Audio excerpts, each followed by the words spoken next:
دوسروں کے اوپر بہتان لگانا یا کسی کے عیب ٹٹولنا یہ بہت بڑا جرم ہے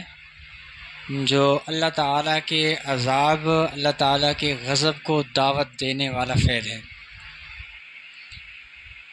کتابوں میں آتا ہے کہ ایک عورت کا انتقال ہوا تو اس کے لیے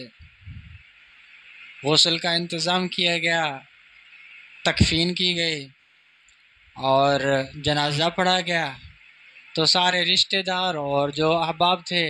وہ مل کر گئے قبرستان تک، اس کو دفنا کر واپس آ گئے۔ جب واپس آ کر گھر پہنچے تو اس عورت کا، اس بچی کا جو بھائی تھا، تو وہ قبر میں اپنی بہن کو اتارنے کے لیے نیچے اترا تھا، تو غفلت میں اس کو پتہ نہ چلا اور اس کا جو جیب میں بٹوا تھا، پرس تھا، وہ قبر کے اندر گر گیا، لیکن اس کو پتہ نہیں چلا۔ جب واپس آ کر گھر پہنچا تو پھر اس نے یاد کیا کہ واقعتاً وہاں پہ قبر میں میرا بٹوا گرا تھا اور اس بٹوے کے اندر کوئی شاید اہم اس کی چیز تھی جس کے بغیر کوئی چارہ نہیں تھا۔ تو وہ بھائی بس دل کے اندر بہت پریشان بھی ہوا، لیکن کیونکہ قبر کھودنے کے بغیر کوئی چارہ کار ہی نہیں تھا، تو اسی لیے جا کر کسی ساتھی کو لیا اور دونوں چلے آئے، آ کر قبر کو کھودنا شروع کیا۔ قبر کھودتے رہے، جب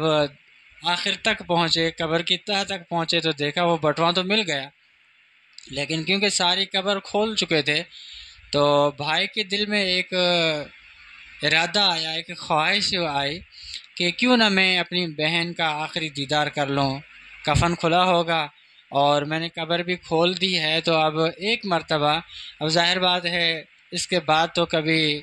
ملاقات ہوگی ہی نہیں، اب کتنا قریب پہنچ گیا ہوں تو میں ایک مرتبہ زیارت کر کے پھر قبر کو بند کر لوں۔ جیسے ہی اینٹ کو لحد سے اٹھاتا ہے تو کیا دیکھتا ہے کہ پوری قبر انگاروں کے ساتھ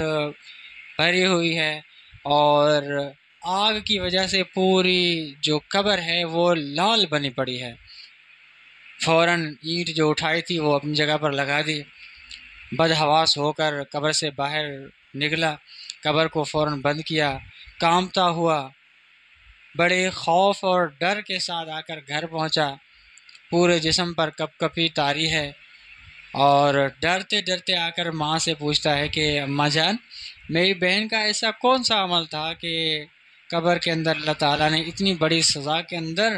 ان کو مبتلا کیا ہے کہ مجھے اللہ تعالیٰ نے وہ اس کی سزا آنکھوں سے دکھائی ہے۔ جیسے میں نے اینٹ ہٹائی تو پوری قبر آگ کے اندر لال بنی پڑی ہوئی تھی اور اتنا بڑا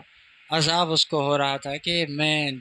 دیکھ نہ سکا اور میرے حواس بختہ ہو گئے، میں فوراً باہر نکل آیا۔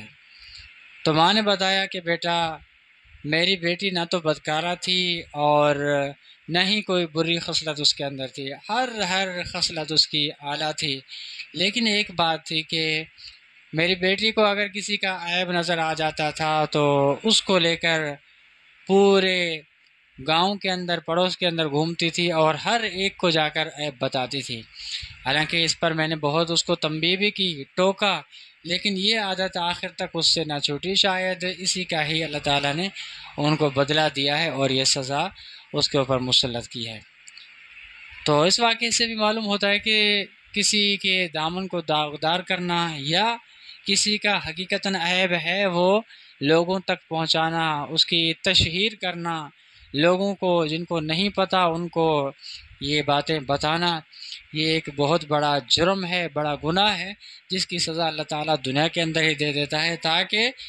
لوگوں کو پتہ چل جائے، اور پھر اللہ تعالیٰ دکھاتا بھی ہے آنکھوں سے کہ دیکھو اس گناہ کی وجہ سے باقی تو سارے اعمال اچھے ہیں، لیکن صرف حقوق العباد کو تلف کرنے کی وجہ سے، لوگوں کے عیب افشا کرنے کی وجہ سے میں نے اس کو عذاب کے اندر مبتلا کیا ہے۔ اپنے آنکھوں سے دیکھ کر اس سے سبق حاصل کرو، ورنہ تو کل تم پر بھی یہی وقت آ سکتا ہے جو آج اس پر آیا ہے۔